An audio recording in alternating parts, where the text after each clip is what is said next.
I especially welcome you to our new broadcasting edition, in which we are going to give you a series of messages that will transform your life. Maybe you have been waiting on God. I would like you to continue in that. God is going to give you a visitation. And then when the visitation occurs, your life will not remain the same. I believe your hope is not enough. Continue having hope in Him till your miracle will occur. All these and others you are going to listen to in this new edition of our broadcasting. Hope you are coping with the second phase of lockdown of this evil pandemic. I pray that God Almighty will see you all through. No pandemic will touch your life. The power of God will overshadow you. The Holy Spirit will not depart from you. God will protect you.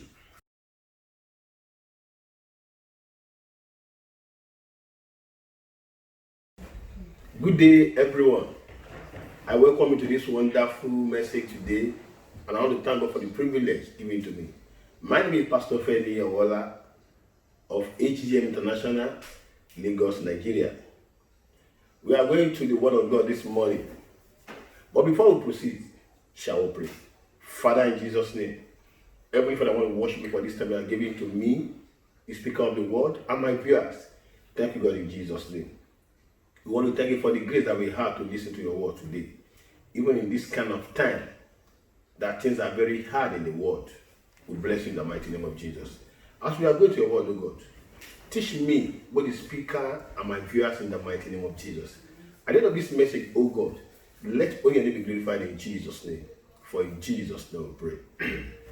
I want to welcome you to this wonderful message this morning. Mo kí wa káàbọ̀ sínú ọ̀rọ̀ Ọlọ́run ní òwúrọ̀ yìí. And I want to tell all the kind of message that we needed in this time. Mo fẹ́ fi yé wa nípa irú ọ̀rọ̀ tá a nílò ní àkókò tí a wà yìí. The word says, in time like this, we need a savior. Bíbélì fi yé wa pé nírú àkókò báyà nílò olùgbàlà. What time am I talking about? Irú àkókò wo ni mò ń sọ nípa rẹ̀? It's not a news to everybody in the world now. Kò ń ṣe ìròyìn fún ẹnikẹ́ni ní gbogbo àgbáyé báyìí. I was watching a video on my phone about 2 days ago. Mo ń wá àwòrán kan lórí fóònù mi ní A little girl, maybe a school student, was talking about coronavirus. èyí tí ọmọ kékeré sọ nípa ti coronavirus. He said, me, I do everything in my house now is that there is corona that doesn't want it. Pé gbogbo èèyàn nílé wa nísìnyí a ò fẹ́ kòró ni. What am I trying to say? Kí ni mo gbìyànjú láti sọ? The whole world is affected by this pandemic. Èyí ni pé àjàkálẹ̀ àrùn yìí gbogbo àgbáyé ló kàn. I used to tell people, Mo máa sọ fún àwọn ènìyàn. I said, even if America, that will look as the leading nation of the world, can be affected by this pandemic, Pé tí Amẹ́ríkà wá wò bí alágbára ayé bá jẹ́ pé àwọn náà wà ní wàhálà yìí. how much more we Nigeria? Mélòó ni àwọn orílẹ̀-èdè So Nàìjíríà? what am I saying? Kí ni mo gbìyànjú àti Where are we going? níbo là ń lọ?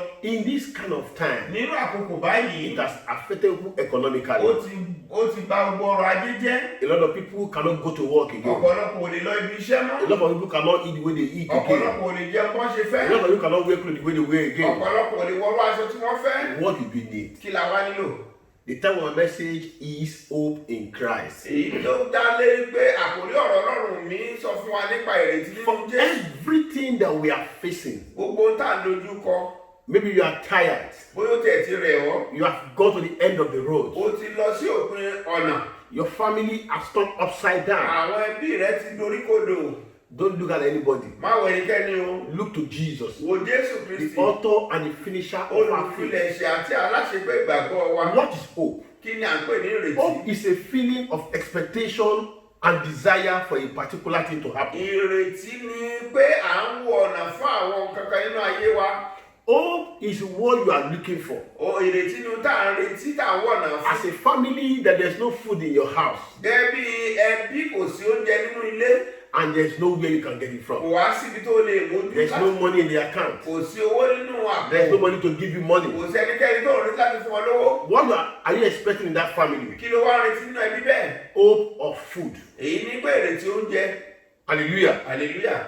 As a father, Gẹ́gẹ́ bí bàbá, that you cannot cater for your family again. O ò lè pèsè fún ẹbí mọ́. What happened? Kí ló ṣẹlẹ̀? Because as a result of this lockdown and pandemic, you have been stopped from working. Nítorí wàhálà àti àjàkálẹ̀ àrùn àti dá ọdún lẹ́nu iṣẹ́. Therefore, there's no how you can cater for the family. Nítorí náà kò sí ọ̀nà láti tọ́jú ẹbí. What did you need? Kí ló nílò?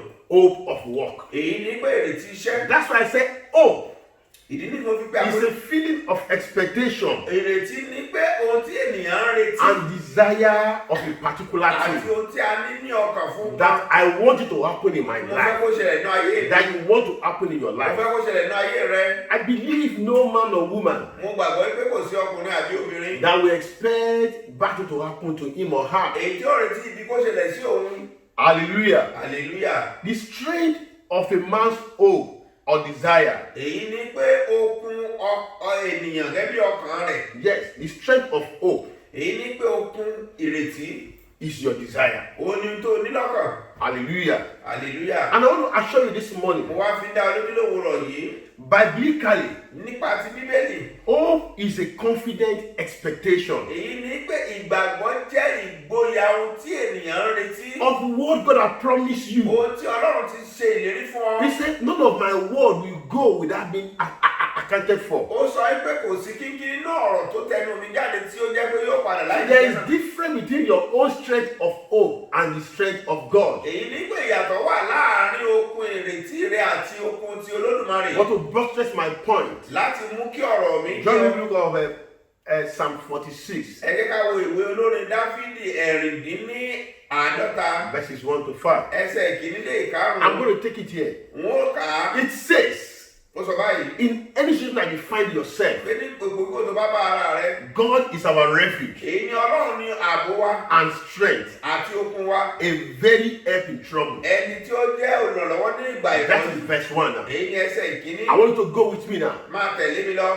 Before we go to the next verse Ká now, tó lọ sí ẹsẹ̀ ìtókàn. pause now. Mo fẹ́ kó o dákẹ́ díẹ̀. Look at what you are facing. Wo tó ń dojú kọ. Look at the problem you have been facing from January up to now. Wo wàhálà tó ń dojú kọ láti January Look at yourself as if there is no way again. Wà ayé rẹ̀ gẹ́gẹ́ bí kò sí You retí. beckon on friend, they didn't answer O you. ti lọ sọ́dọ̀ rẹ̀ kò sí You retí. beckon on bread, they didn't O answer ti lọ you. sọ́dọ̀ ará kò sí retí. Even the church did not answer you. Ilé ìjọsìn rẹ̀ ràn ọ́ lọ́wọ́. Now listen now. Wà á máa gbọ́. Verse 1 again. Ẹsẹ̀ kìíní. God is our refuge Ọlọ́run wa ní ààbò and our strength, àti okun wa. a very present help in trouble. Olùrànlọ́wọ́ ní àkókò ìpọ́njú. Therefore, Nítorí ìdí èyí, I will not fear, èmi ò ní bẹ̀rù. though the heart be removed, Bí ayé tiẹ̀ tẹ̀síwájú ayé sì. and though the mountains be carried out into the midst of the sea, Bá a bá tiẹ̀ ṣí àwọn òkè lọ sínú òkun.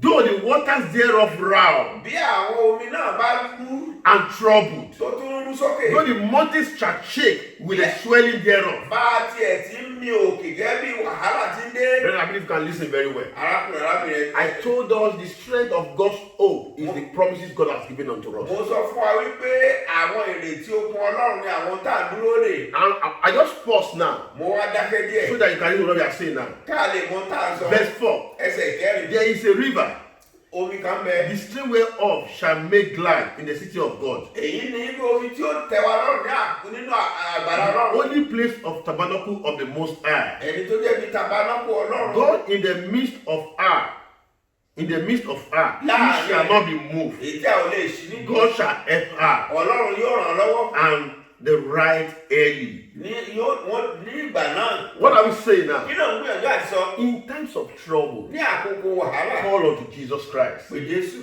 In time like this, Ní àkókò báyìí. he will hear us. Yóò gbọ́ wa. He said, come Ó ní ẹ wá unto me, sí ọ̀dọ̀ mi. thou heavy lady, Gbogbo ẹ̀ jẹ́ and I'm ìṣiṣẹ́. going to give you rest. Tí a ní ẹrù lé lórí ilé. Now, why did we need hope? Kí ni ìdí tá a fi nílò ìrètí? Because hope in Christ refreshes our life. Èyí ni pé ìrètí nínú Ọlọ́run máa ń tún ayé wa If ṣe. you look at your phone, there's something they call refresh on your phone. Tó bá wo ẹ̀rọ agbéká rẹ̀ ó rí i pé wọ́n ní àtúnṣe. If your phone is giving you problem, Tí fóònù rẹ bá ń the fún ìwà first thing náà, you're going to do is you're going to refresh, ó tuntun ṣe tí and wàá it's going to bẹ̀rẹ̀ start again. yóò bẹ̀rẹ̀ ọ̀tún. That is what hope in Christ can do for you. Ohun tí ìrètí nínú Jésù lè ṣe fún wa ni. Let's check the book of Isaiah 40. Ẹ jẹ́ ká wo ohun tí ìwé Àìsáyà orí ogójì. 40:31. Orí ogójì ọ̀kan. I'm talking about why you needed hope. Mo ń sọ nípa ìdí tí a fi nílò ìrètí. I said hope will refreshes your life. Èyí ni pé ìrètí yóò tún ayé wa bẹ̀rẹ̀. Isaiah 40:31 says, Ó wí pé but they shall wait upon the Lord, shall renew their strength. They shall mount up with wings as eagles.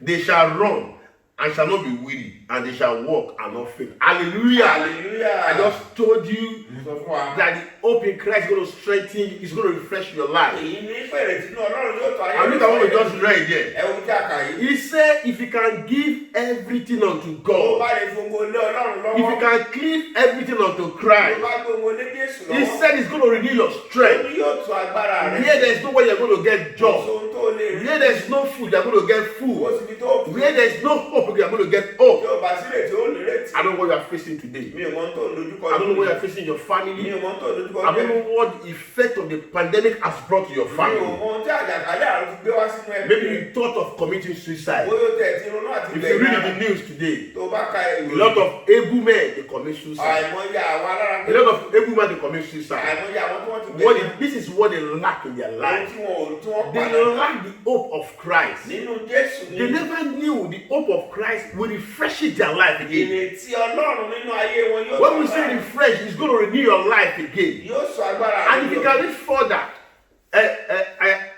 Psalm 40 verse 31. tá a bá ka ìwé olórin Dávídì He said, those of you that wait upon the Lord, nínú yín tó dúró de he Ọlọ́run said, he shall renew your strength. yóò tún agbára rẹ̀ They shall mount up with wings ó as fi eagles. yẹ gòkè bí idì The Bible will say you are going to overtake. ó sáré àárẹ̀ ò ní mú ọ. Okay, from January, they are not paying your salary again. January wọn ò sanwó For oṣù rẹ̀. salary, you will not be able to do some things O again. ò lè ṣe ìtọ́jú fún ara rẹ̀ You will not drive your car out again. O ò lè gbé ọkọ̀ rẹ̀ Your jáde. children are not eating normal again. Àwọn ọmọ rẹ̀ ò jẹ́ What the Bible is saying is this. Wọ́n bẹ́ẹ̀ ní sọ He said they are going to mount up with wings as yóò fi eagles. yẹ gòkè bí idì. That is to say, Èyí jáde wípé there is hope in Christ. Hallelujah. hallelujah. If you look at, when you say Islam as your refuge, Bàbá sọ pé ó dàbí go to the ààbò. northern part of Nigeria now. Ẹ̀ka lọ sí ibòmíì. There's a place we call IDP.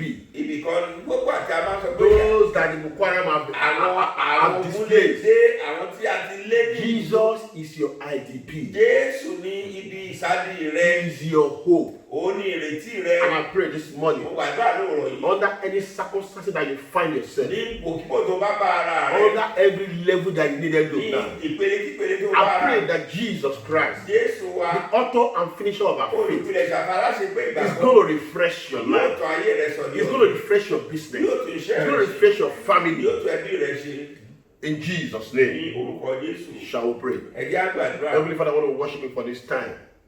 I want to thank you for the word you have heard this morning. Father, everybody needed hope.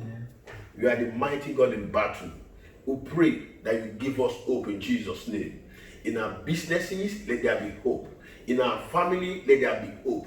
In everything we are doing, let there be hope. I pray for people that there's no way for them again. They are blocked to the world. God, every barrier, take it away in Jesus' name. Even when I'm speaking, God, let your hope dwell in me in Jesus' name. And just people that are listening to me, for in Jesus' name we pray. Amen.